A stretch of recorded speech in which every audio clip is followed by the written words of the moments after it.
ಚಕ್ರೆ ನಿಂತ್ಕೊಳ್ಳಯ್ಯ. ಚಕ್ರೆ ನಿಂತ್ಕೊಳ್ಳಯ್ಯ. ಏನೇ ಇಷ್ಟು ಬಿರ್ಸಾಗಿ ಹೋಗ್ತಾ ಇದೀಯಾ? ಈ ಕತ್ತಲ್ಲಿ ಏನು ಕಾಣಲ್ಲ ಬೇರೆ. ನಿನಗೆ ನನ್ನ ಸಂಕಟ ಅರ್ಥ ಆಗ್ತಿಲ್ಲ. ಇಷ್ಟೊತ್ತಾಗಿದೆ, ಮಕ್ಕಳು ಎಲ್ಲಿದ್ದಾರೋ ಏನ್ ಕತೆನೋ? ಮಕ್ಕಳ ಅಯ್ಯ ನಿನ್ನ ಪೆದ್ದ ಮುಂಡ್ಯದೆ. ಅವರಿಬ್ರು ದೊಡ್ಡವರಾಗಿದ್ದಾರೆ, ಅದಕ್ಕೆ ಅವರಿಬ್ರೇ ಹೋಗಿ ಮದುವೆ ಮಾಡ್ಕೊಂಡಿದ್ದು, ಈಗ ಮನೆ ಬಿಟ್ಟು ಓಡೋಗಿದ್ದು. ಇದು ಮಕ್ಕಳು ಮಾಡೋ ಕೆಲ್ಸನಾ? ಅಲ್ಲ ಕಣೋ, ಬುದ್ಧಿ ಇಲ್ದೇ ಇರೋರ ತರ ಅವ್ರಿಬ್ರು ಮನೆಯಿಂದ ಹೊರಗೆ ಹಾಕಿದ್ರಲ್ಲ, ಅವಾಗೆಲ್ಲೋಗಿತ್ತು ನಿಮ್ ಬುದ್ಧಿ? ಈಗ ಸರಿ ರಾತ್ರಿ ಇಲ್ಲಿ ಹುಡುಕ್ಬಿಟ್ರೆ ಸಿಕ್ಬಿಡ್ತಾರ ಅವರು? ಸ್ವಲ್ಪನಾದ್ರೂ ಜವಾಬ್ದಾರಿ ಬೇಡವೇನೋ? ನಿಮ್ಮ ಅಮ್ಮಂದು ಒಳ್ಳೆ ಕತೆ, ನೀನು ತಾಯಿಗೆ ತಕ್ಕ ಮಗ, ಸರಿ ಹೋಯ್ತು ಇಬ್ಬರು ಜೋಡಿ. ನೀನು ನನ್ನೇ ಅಂತೀಯಲ್ವ ಜಗ್ಗಿ? ನಿಂಗೆ ಅಮ್ಮನ ಬಗ್ಗೆ ಗೊತ್ತಿಲ್ವಾ? ಅವ್ರು ಹಿಡಿದಿದ್ದೇ ಹಠ. ನೇಣು ಹಾಕೊಳಕ್ ಹೊರಟಿದ್ರು, ಮಚ್ಚನ್ನ ಕುತ್ತಿಗೆಗೆ ಇಟ್ಕೊಂಡು ಕುಯ್ಕೋತೀನಿ ಅಂತ ಹೊರಟಿದ್ರು.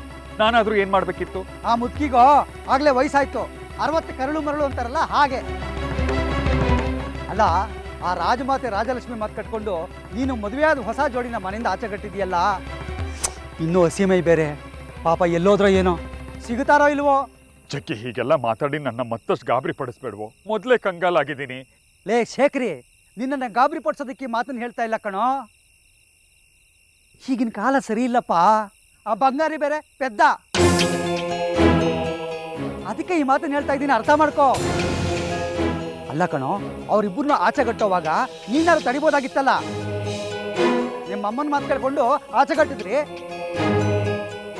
ಅವ್ರನ್ನೆಲ್ಲ ಅನ್ಬೇಕಾಗಿರೋದು ನಿನ್ನ. ಈ ಹುಡ್ಕೋದಂತೆ, ಅದು ಈ ಕತ್ಲಲ್ಲಿ. ಬುದ್ಧಿ ಗಿದ್ದಿ ಇದೆಯೇನೆ ನಿನ್ಗೆ? ತಮಾಷೆ ಮಾಡಿದ್ ಸಾಕು ಜಗ್ಗಿ, ಇವಾಗ್ಲಾದ್ರೂ ಗಂಭೀರವಾಗಿರು. ಏನೋ ಗಂಭೀರವಾಗ? ನೀನು ಮಾಡೋ ಘನಕಾರ್ಯಗಳಿಗೆಲ್ಲ ನಾನ್ ತಲೆ ಕೊಡಬೇಕು. ಏನಂದೆ? ತಲೆ ಕೊಡಬೇಕು ಅಂದೆ. ಹೆತ್ತೋರ್ ಸಂಕಟ ನಿನಗೇನು ಅರ್ಥ ಆಗುತ್ತೆ? ಏನೋ ಹೆತ್ತೊಟ್ಟೆನಾ? ಅವಳೇನ್ ನೀವು ಹೆತ್ತ ಮಗಳ? ಸುಂದ್ರಿ ತಾನೆ ನಿಮ್ ನಿಜವಾದ ಮಗಳು. ಅವಳು ಸತ್ತೋದ್ಲು, ಅದೇ ಸಮಯಕ್ಕೆ ಸರಿಯಾಗಿ ಇವಳು ಯಾರ ಸಿಕ್ಕಿದ್ಲು. ಅವಳು ನಮ್ಮ ಮಗಳು ಮಗಳು ಅಂತ ಕರ್ಕೊಂಡ್ಬಂದು ತಲೆ ಮೇಲೆ ಕೂರ್ಸ್ಕೊಂಡ್ರಿ. ಈಗ ಅವಳು ಮದುವೆನೂ ಆಗೋಯ್ತು. ಹೋಗ್ಲಿ, ಮದುವೆ ಆಗಿದ್ದು ಯಾರ ಜೊತೆ? ಅದ್ಯಾವುದೋ ಜಾತಿ ಚಪ್ಲಿ ಕಾಯೋ ಬಂಗಾರಿ ಜೊತೆ. ಇದು ನಮ್ಮ ಮನೆತನ ಗೌರವಕ್ಕೆ ಶೋಭೆನೇನೆಯ? ಜಾಜಿ ಬಂಗಾರಿನ ಕಟ್ಕೊಂಡಿದ್ ನೋಡಿ ನಿಮ್ಮಮ್ಮ ನೇಣಾಕೊಳಕ್ ಹೋಗಿದ್ರು. ಅದನ್ನ ನೋಡಿದ್ರೆ ಜಾಜಿ ಮತ್ತೆ ಬಂಗಾರಿ ಮನೆ ಬಿಟ್ಟು ಹೋಗಿದ್ದಾರೆ. ಈಗ ಒಳ್ಳೇದೇ ಆಯ್ತಲ್ಲ. ನೋಡೋ, ನಿನಗೆ ಜಾಜಿ ಮುಖ್ಯನಾ ನಿಮ್ಮಮ್ಮ ಮುಖ್ಯನಾ? ನೋಡೋ, ಜಾಜಿ ಏನಾದರೂ ಮನೇಲಿದ್ರೆ ನಿಮ್ಮಮ್ಮ ಖಂಡಿತವಾಗ್ಲೂ ಜೀವ ಸಹಿತ ಉಳಿಯಲ್ಲ. ಬಾಯಿಗೆ ಬಂದಾಗ ಮಾತಾಡ್ಬೇಡ ಜಗ್ಗಿ. ನಮ್ಮಮ್ಮ ಏನು ಅಂತ ನನಗಿಂತ ಚೆನ್ನಾಗಿ ಗೊತ್ತಾ ನಿನ್ಗೆ? ಅವ್ರ ಮಾತು ಹೊರಟಿರ್ಬೋದು, ಆದ್ರೆ ಜಾಜಿ ಬಗ್ಗೆ ಅವ್ರಿಗೂ ಪ್ರೀತಿ ಇದೆ. ಇಲ್ಲದೆ ಇದ್ರೆ ವಿರೂಪಾಕ್ಷ ಶಾಸ್ತ್ರಿಗಳ ಮಗನ ಜೊತೆ ಮದುವೆ ಯಾಕೆ ಅವರೇ ನಿಶ್ಚಯ ಮಾಡ್ತಾ ಇದ್ರು?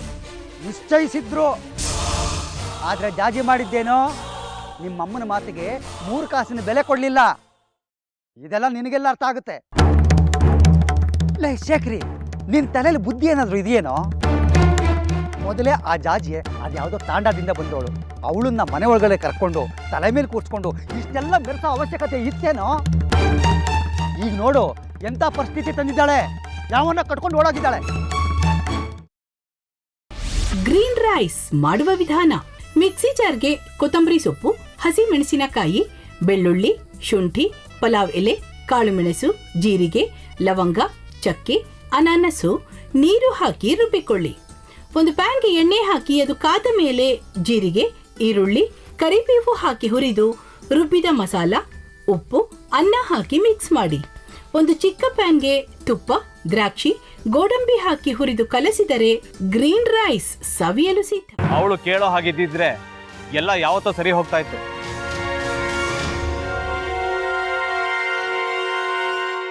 ಅದಕ್ಕೆ ನೀವಾದ್ರೂ ಏನು? ನಾನಾದ್ರೂ ಏನತ್ತೆ?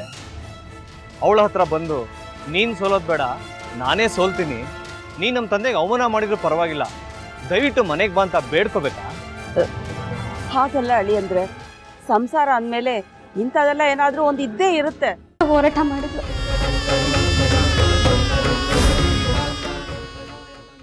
ಮಧುವಂತೆ ಅಕ್ಕನ ನ್ಯಾಯ ಸಿಗುವವರೆಗೂ ನನ್ನ ಮದ್ವೆನೇ ಮಾಡ್ಕೊಳ್ಳಲ್ಲ ಅಂತ ಪಣ ತೊಟ್ಟು ಕೂತಿದ್ಲು.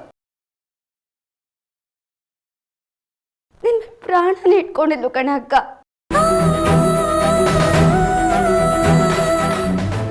ಅವಳು ಮೈ ಮೇಲೆ ನೀನ್ ಸೇರ್ಕೊಂಡು ಅವಳ ಸಂಸಾರನ ಹಾಳು ಮಾಡ್ತಿದ್ಯಲ್ಲೇ.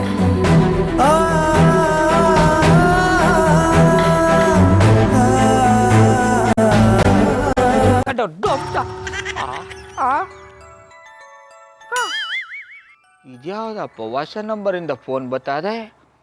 ಆ ಫೋಟೋ ತಗೊಂಡವೇನಾದ್ರು ಬೇರೆ ನಂಬರಿಂದ ಮಾಡಿರ್ಬೋದಾ? ತೊಂದರೆ ಇಲ್ಲ, ಎತ್ತು ಬಿಡು. ಹಲೋ, ಏಯ್ ಪಟ್ಟಾಪಟ್ಟಿ ಚಡ್ಡಿ ಬನಿಯನ್ ಏನೋ ಮಾಡ್ತಾ ಇದ್ಯಾ? ಶಿವನೇ ಶಂಭುಲಿಂಗ, ನಿನ್ ಜೊತೆಗೆ ಮಾತಾಡ್ದವನೇಲಪ್ಪ. ಅಲ್ಲ ಶಿವ, ಯಾಕೆ ಹಿಂಗೆ ಫೋನ್ ಮಾಡಿ ನಂಗೆ ಜಂತುಳ ಬಿಡ್ತಾ ಇದೆ? ಏಯ್ ವಾಯ್ಸ್